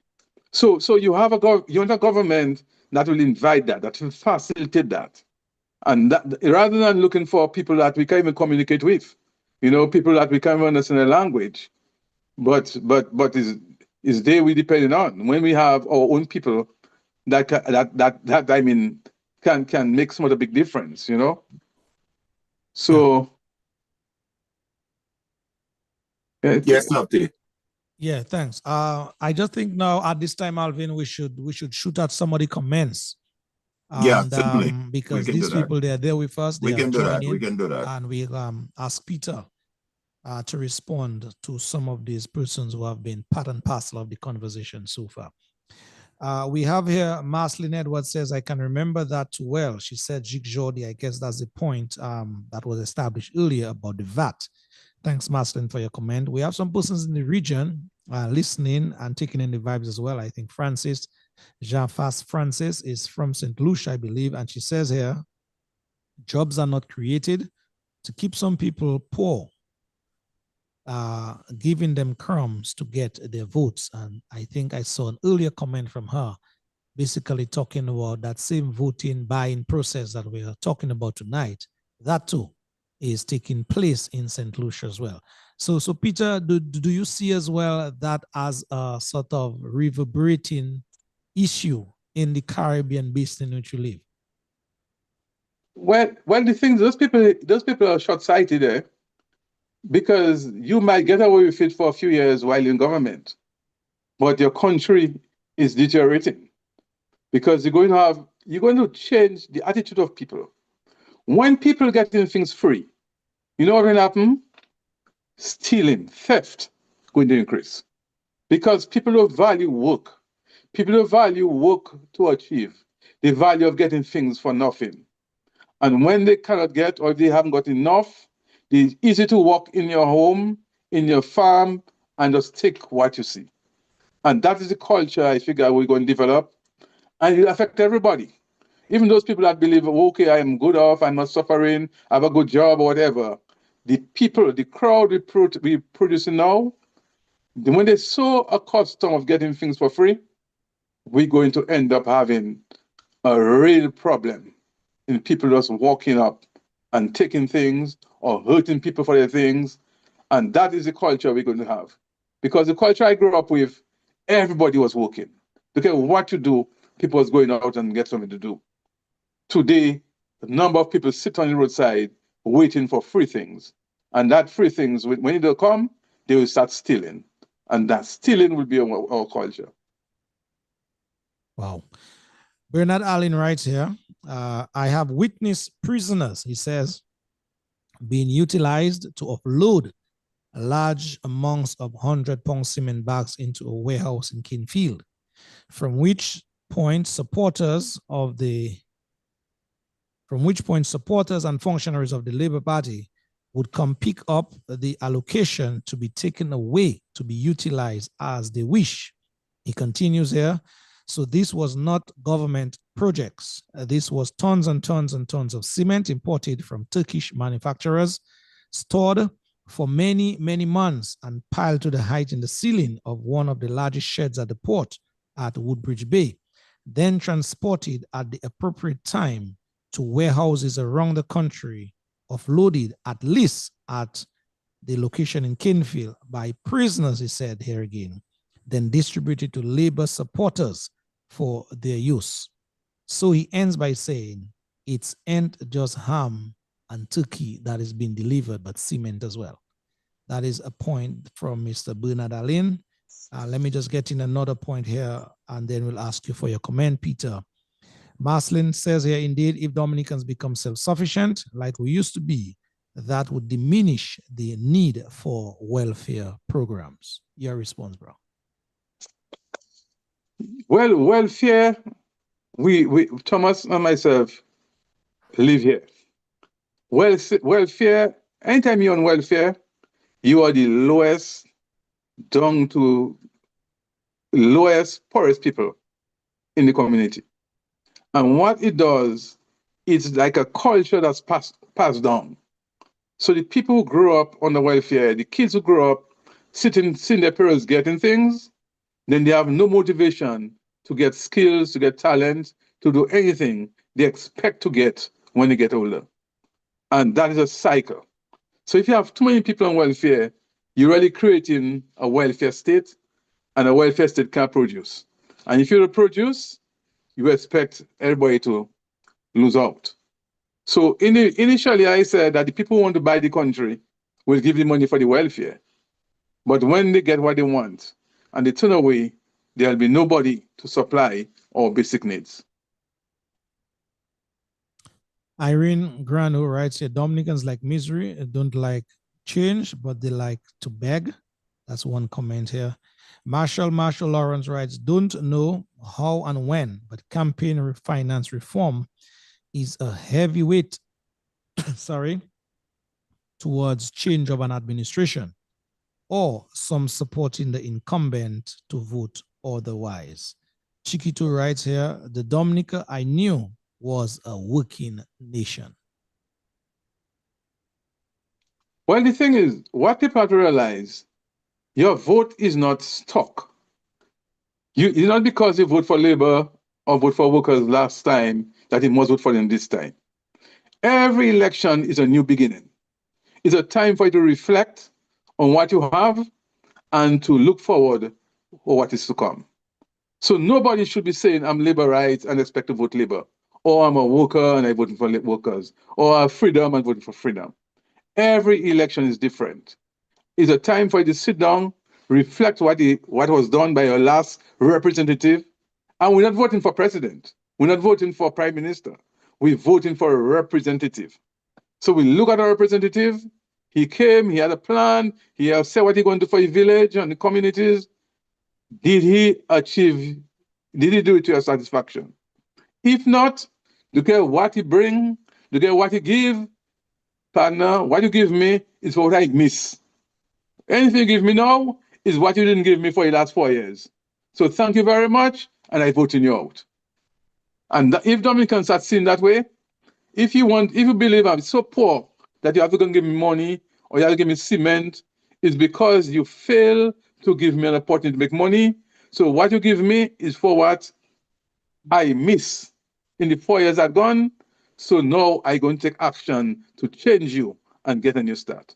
If the other person come, they do the same thing, I'll throw them out. So what would you say, Peter, to this person who says to you, well, the government gave me a free house or apartment, like, they have a lot of them around the country. He gave me a free house and my daughter is working with NEP. So how do you respond to that? They get a house. If the government give you a house, Labour Party didn't give you a house. The government of Dominica give you a house. So you have a chance of accepting a gift from your government. Mm-hmm. And you vote for whoever you want, because that's your government. Your government is a country administration that have the resources of the country. But let's look at that free house, because that's one of the biggest failure of this government. And that's the carrot, that's the dangling carrot. Yeah, because all it is, a dangling carrot, not a carrot field. Because imagine, let's say $10 billion is spent on construction. 10 billion. So about 3 billion would go for outside materials. A lot of these are in construction, you will know. See, 3 or 4, let's say 5 billion, go for outside. That other $5 billion should be circulating in Dominica. Because if you had organized a system in a way that the local banks and credit unions were able to manage that money, the local contractors were able to get those contracts, the local truckers were able to move those material, the local laborers would be there to do the work. That money would be circulating in Dominica. That money would be supporting the economy and be available to pay down the loans, because some of that money is loans. People realize, they say World Bank, there is free money. That is money that has to be repaid by our people. But at the same time, nothing wasn't done so that our people would be in a position to repay that money. You understand? So that's a failure. So as far as I'm concerned, free house, free building, yes, but it's a failure to the economy of Dominica. Because if it was done properly by a good government, money would be circulating and supporting the people of Dominica. True, I agree. One listening here in the name of Arundel Thomas writes, good evening, gentlemen.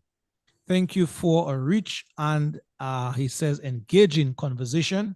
Peter is, as usual, articulate and cogent in his presentation, and the host offer interesting insights into this discussion. He says, my question is, though, how do we reach the unconverted? He says, again, the question, how do we reach the unconverted?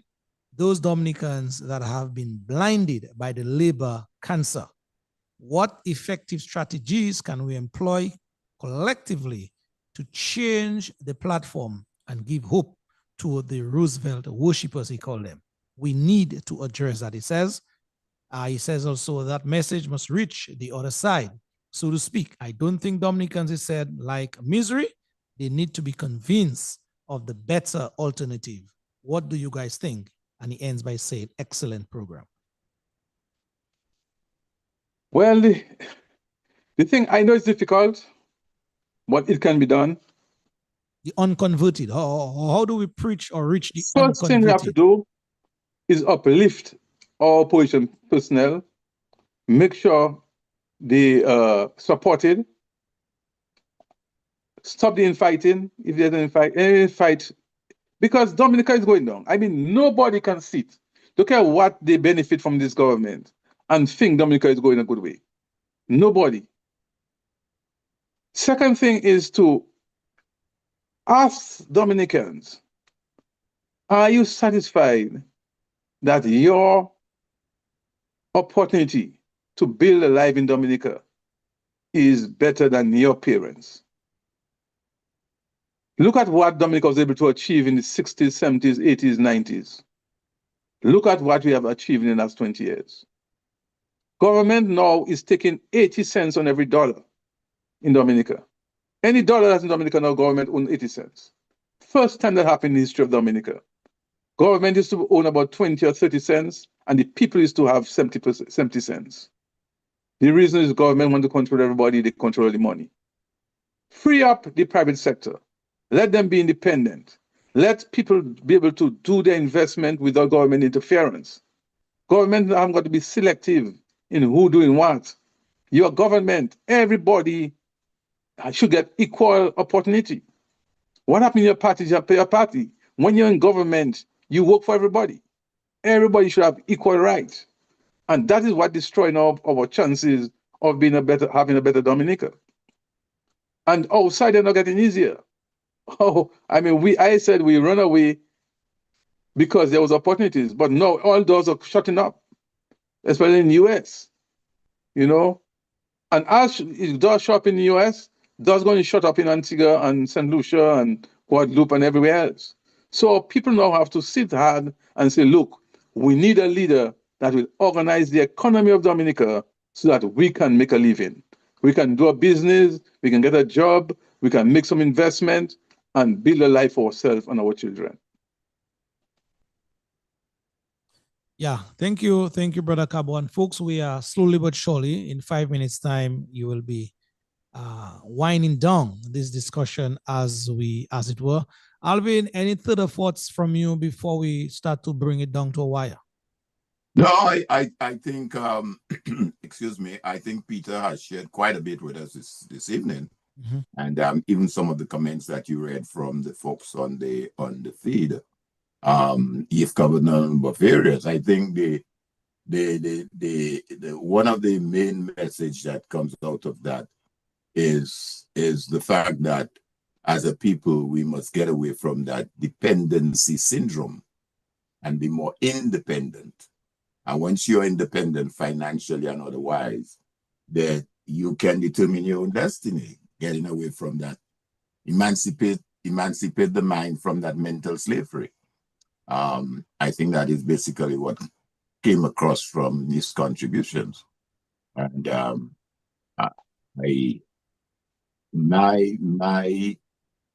my hope, put it this way, is along the lines of Arundel's last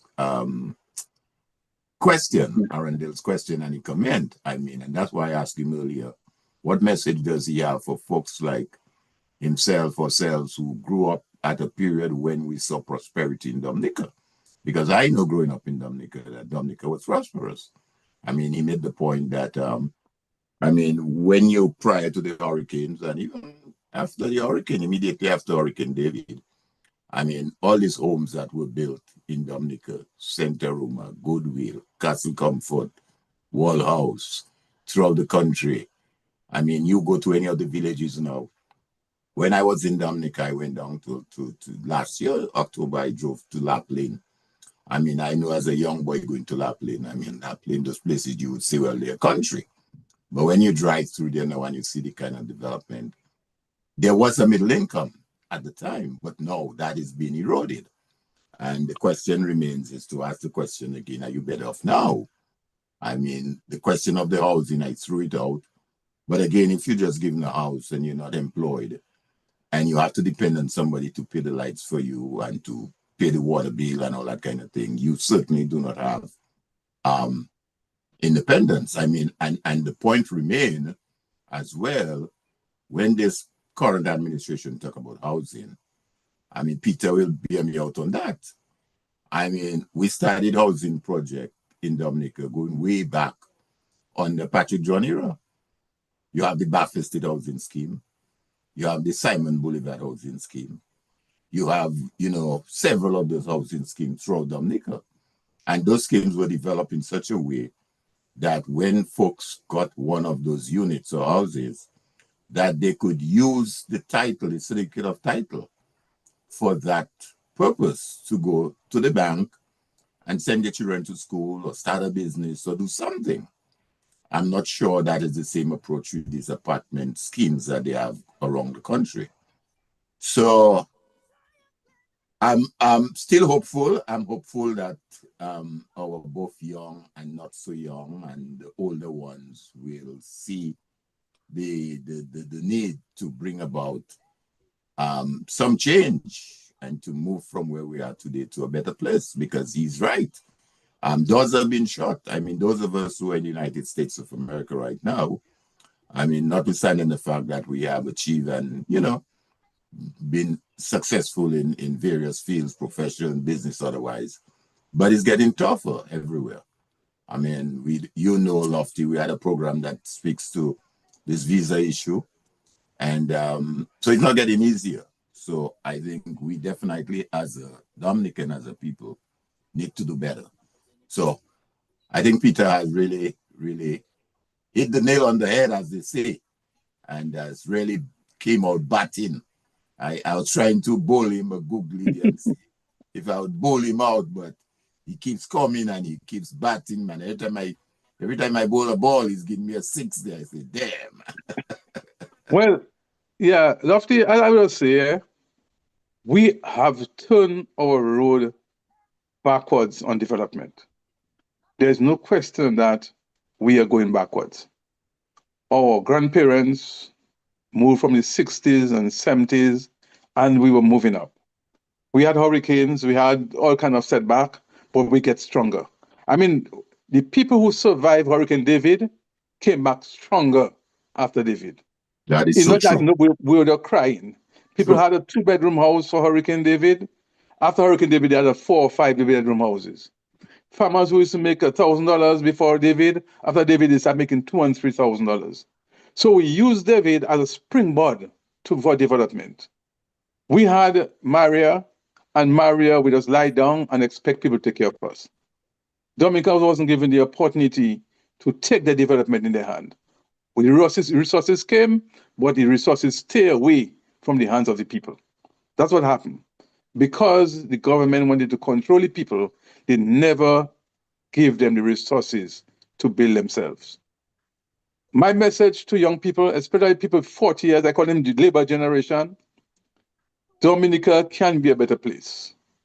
And all of us are willing to support you and help you create a Dominica that our children and grandchildren can feel proud of our little island. There's no reason why St. Lucia, Antigua, St. Kitts, everybody seems to be moving forward, and we are the one falling behind. There's no reason for it. We were always ahead of them. Today, we are beneath them. So, fellow Dominicans, I firmly believe that we have leaders today who can lead us into a better paradise. And I'm fully behind them. It's time for all the leaders to come together and say it's a critical time. It's not time for party business. It's a time for Dominica. Let us move forward together to save this little island of ours. I think one of the things that we just needed. This society would be part of our children upbringing. Alvin, the time has come, the time has gone. Everything we eat. Just plug in your last final comments before we must bring it to a wrap. Yes, Alvin? Yeah. No, I just wanted to again just to thank Peter. Mm-hmm. And I was just about to say, I mean, on the question of independent, I mean, being independent and you know, even they look at the Ross University where you had Dominicans there that were independent rather. They had their homes, they had businesses, and that was just taken away from them. But I think the core message here, in my view, is that, as Peter indicated, a vote is not for sale.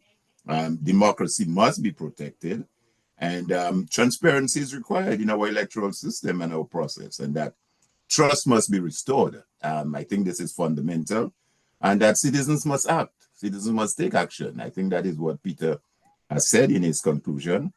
And really, at this moment in our nation history, the question is not just who we elect, but how we elect them. And of course, the strength of our democracy will depend not only on our laws, but on the values we uphold as citizens. And let us therefore protect the integrity of our vote, demand accountability, work together, and strengthen the future of the Commonwealth of Dominica. And I think he's committed to that. And most of us, all of us Dominicans are committed to that process. All right, thank you. Peter, final comments. Thank you for the opportunity, Lofty. And, you're welcome, Peter. Appreciate it. Yeah, good. Dominica strong. We have an opportunity to change things around, an opportunity to change things, an opportunity to make Dominica strong. We got to stamp out the devil, stamp out all evil, jealousy, not by me. All right, folks, that is it for us. Yes, for yet another program. So all of you on the live feed still there with us from 6 o'clock. Thank you very much for your eyes and ears each and every time.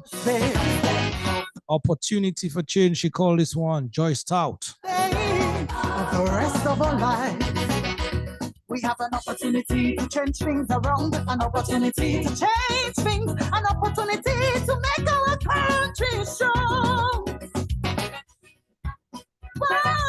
So folks, on behalf of Alvin Thomas and the Civic Vibes teams and the multitudes of you guys out there, we want to thank Brother Carbon very profusely for coming to spend at least 2 hours here with us tonight, where the education continues. I remember the love and unity that we once shared. Starting from the home, the children would be prepared. Goodness was a daily part of our living. This society would be part of our children upbringing. We used to eat everything we grow and grow everything we eat. But smiling faces would glow and our people were real discreet. We need to go back to where we were. Otherwise we'll witness things we never seen before. Yes, folks, that is it for us. We must bring the curtains down on things here tonight. So on behalf of all of you out there, thank you very, very much indeed. See you next week, Sunday, that is, same time, same place.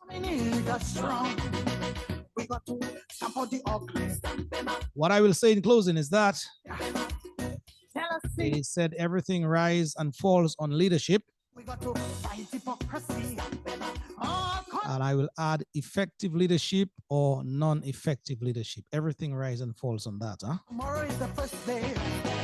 The rest of our life, let's make tomorrow the first day. So folks, whatever you have to do for the rest of the evening, be sure that you don't overdo it. Huh?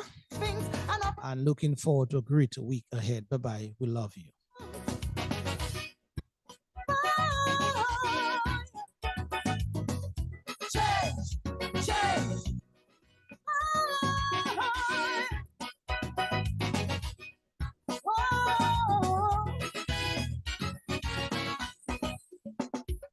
grandma used to say that laziness is a real crime. It captivates your body, then retards your mind. As a people, we have to change this old attitude and give our country all the love we really should. Instead, we sit and we criticize, where we say let's now analyze and give young people no scope in difficult times just how to cope. It's us to build them the foundation in order to build a stronger, vibrant nation.